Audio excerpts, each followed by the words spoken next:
So it's late 2025, the iPhone 17 Pro is out, and we're all looking ahead thinking about the next big thing, but what if the smartest move isn't to look forward, but to look back? To these two phones right here. These are what I call peak classic iPhones, and right now, they're available for incredible prices for a fraction of what a new flagship costs. You can get a premium stainless steel build, a gorgeous 120Hz ProMotion display, and performance that still absolutely flies.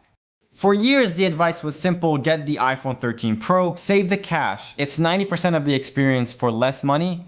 But I'm here to tell you that in late 2025, that advice has changed. And today, I'm going to tell you why my recommendation has completely flipped. So for full disclosure, here on my left, I've got the iPhone 13 Pro in graphite. And on my right, the iPhone 14 Pro in this beautiful gold. Now this 13 Pro, this was my daily driver for 2 solid years.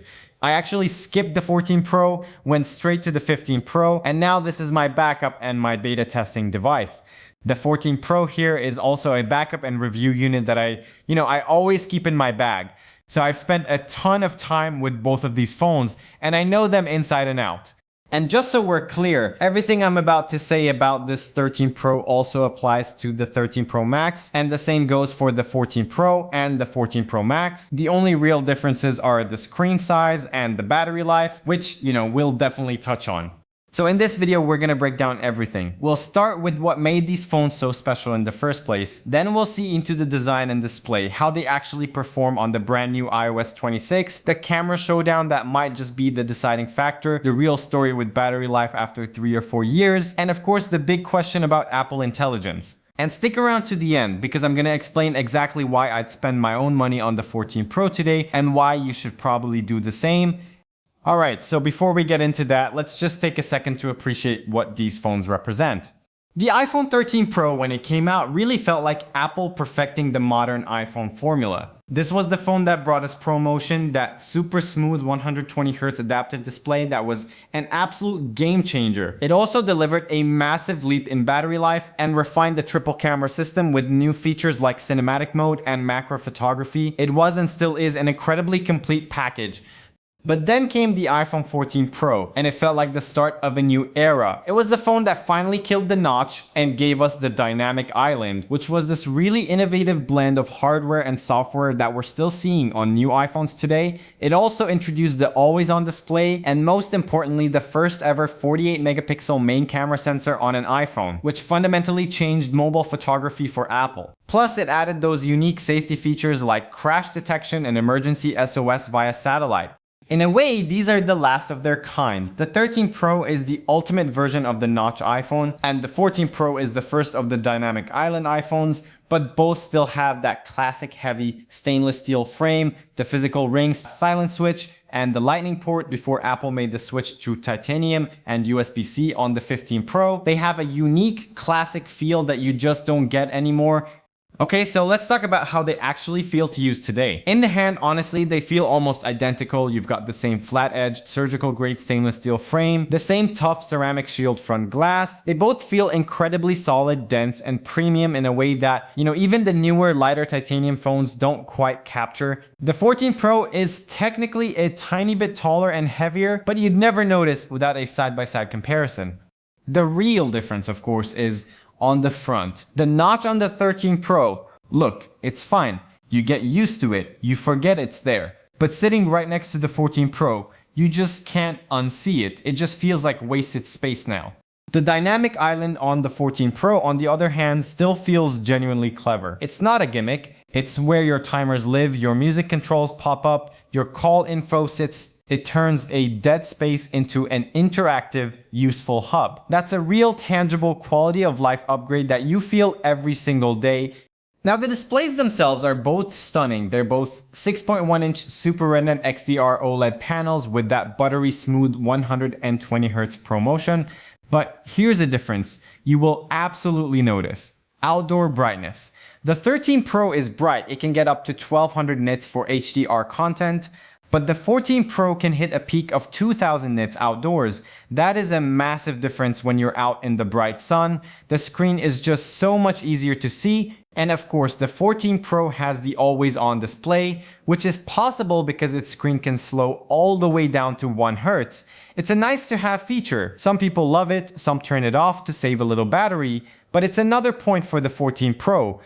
Okay, let's talk performance and the software experience because this is really important. I've been running the stable public release of iOS 26 on both of these phones for a few days now, and honestly, I am blown away. Apple did some serious optimization work this year. The whole OS feels incredibly fluid, the new liquid glass animations are super slick, and it's made both of these older phones feel brand new. I mean, it's a much bigger leap in feel than say iOS 18 was. Now, I have seen some reports on forums about bugs and lag right after the update. That's pretty normal. The phone is re-indexing all your files in the background. For me, after a day or two, both of these are running beautifully. Under the hood, the 13 Pro is running the A15 Bionic chip, and the 14 Pro has the A16 Bionic. I ran Geekbench 6 on both of them. On my 13 Pro, I'm getting a single core score of 2417 and a multi-core of 5766. On the 14 Pro, it's a bit higher at 2646 for single core and 6740 for multi-core. So yes, on paper, the 14 Pro is faster, but in day-to-day use, opening apps, scrolling through social media, swiping between pages, you would be hard-pressed to feel a difference. They both just fly. The real hero here for both phones is the 6GB of RAM. This is the absolute key to their longevity. I've said this before when reviewing older base model iPhones with 4GB of RAM. They're constantly reloading apps in the background. These two, they're great at multitasking. Apps stay open in the background just where you left them. It's not quite the 8GB on the 15 Pro and definitely not what we're expecting on the 17 Pro with 12GB, but for 2025, 6GB is still the sweet spot. And for gaming, yeah, they can still absolutely hang. I've been playing some pretty demanding titles and they run great on high settings, but they will get warm. I've noticed the 14 Pro in particular can get a little toastier under a heavy load, especially right after that iOS 26 update while it was settling in. It's manageable, but don't expect them to stay ice cold during a long gaming session. Okay, this is where the debate gets really interesting, and for me, this is the #1 reason I've changed my mind. The iPhone 14 Pro's 48 megapixel main camera isn't just a bigger number on a spec sheet, it's a fundamentally more versatile and future-proof camera system.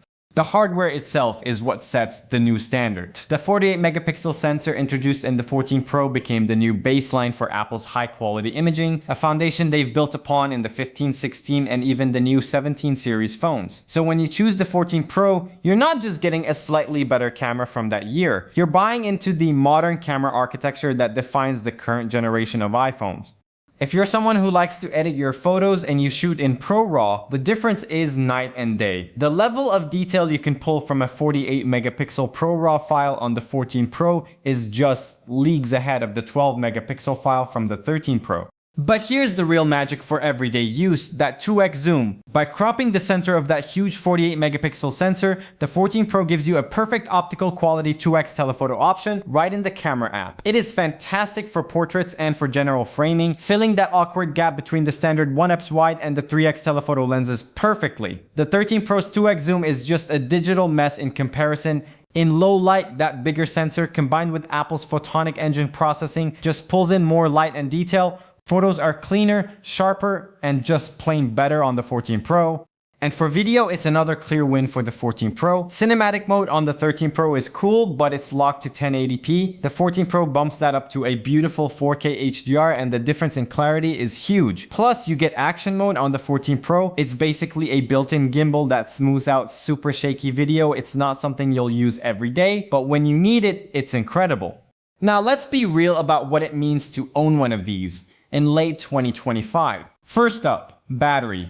These phones are old. My 13 Pro, after years of heavy use as a daily driver and now a test device, is at 71% battery health. My 14 Pro is at 83%. At 71%, this 13 Pro definitely struggles to make it through a full, heavy day. If you're buying one of these used, you have to expect the battery health to be in the 80s or even lower. My advice, just factor in the cost of a battery replacement from Apple. It's about $100 and it will make the phone feel brand new and last for years to come. Next, the elephant in the room, Apple Intelligence. Let's be crystal clear, neither the iPhone 13 Pro nor the 14 Pro supports Apple Intelligence. You need an iPhone 15 Pro or newer for that. But honestly, for me, right now, this is not a deal breaker. Apple Intelligence is still in its early days. It's kind of like a public beta. It's cool, but the third-party apps I already use every day like ChatGPT and Gemini are frankly more powerful and versatile for most of the tasks I need an AI for. So are you missing out on some cool new features? A little, but are you missing out on something essential that makes these phones unusable? Absolutely not. But, and this is a huge but, we need to have a serious talk about a major issue with the iPhone 13 Pro. It's something people call the green screen or white screen of death. I have seen countless reports of this online, on forums, on YouTube, everywhere. It seems to be a hardware defect in the display or its flex cable that can cause the screen to suddenly fail, turning completely green or white. It often happens after an iOS update, but it's a hardware problem at its core, not a software one. Because it's a hardware lottery. Buying a used 13 Pro in 2025 is a gamble. It could work perfectly forever, or the screen could die tomorrow, leaving you with a very expensive repair bill. The iPhone 14 Pro, while it has its own minor bugs reported by some users, doesn't have a widespread critical hardware flaw like this. So that brings us to the final verdict, and like I said at the start, my opinion has completely changed. A year or two ago, I would have told you to get the 13 Pro and save your money. But in late 2025, my recommendation is, without a doubt, the iPhone 14 Pro. Here's why. First, the camera system is just in a different league. That 48 megapixel sensor with the 2x optical zoom and 4K cinematic mode isn't just a small spec bump, it's a massive leap in versatility that you will use and appreciate every single day. It's the same foundational camera tech as much newer iPhones. Second, and this is huge, is peace of mind. The risk of the green screen of death on the 13 Pro is a real documented problem. By choosing the 14 Pro, you're avoiding a known widespread hardware defect that could turn your great deal into a paperweight. And finally, the price. With the iPhone 17 series out, the price difference between a used 13 Pro and a used 14 Pro has shrunk dramatically. We're not talking about a huge gap anymore. Looking at the used market, you can find 13 Pros for around $350 and 14 Pros for around $450. For that small difference, the upgrades you get with the 14 Pro are an absolute no-brainer. So to wrap it all up, if you're looking to buy one of these phones today, get the iPhone 14 Pro. The extra cost is more than worth it for the better camera, the modern display, and the reliability. If you already own an iPhone 13 Pro and it's working perfectly fine, maybe just get that battery replaced, or you need to upgrade. I think it's a great upgrade to the 17 Pro to get a truly massive upgrade. And if you're rocking an iPhone 14 Pro right now, you have an amazing phone. There is absolutely no need to upgrade unless you desperately want Apple Intelligence or USB-C. Just enjoy it for another couple of years. But that's just my take after living with these phones. I'd love to know what you all think. Are you still using a 13 Pro or a 14 Pro? How's it holding up for you? Let me know your experience down in the comments below. If this video was helpful, a simple thumbs up would be awesome, and maybe consider subscribing for more long-term tech reviews like this. Thanks for hanging out with me, and I'll catch you in the next one.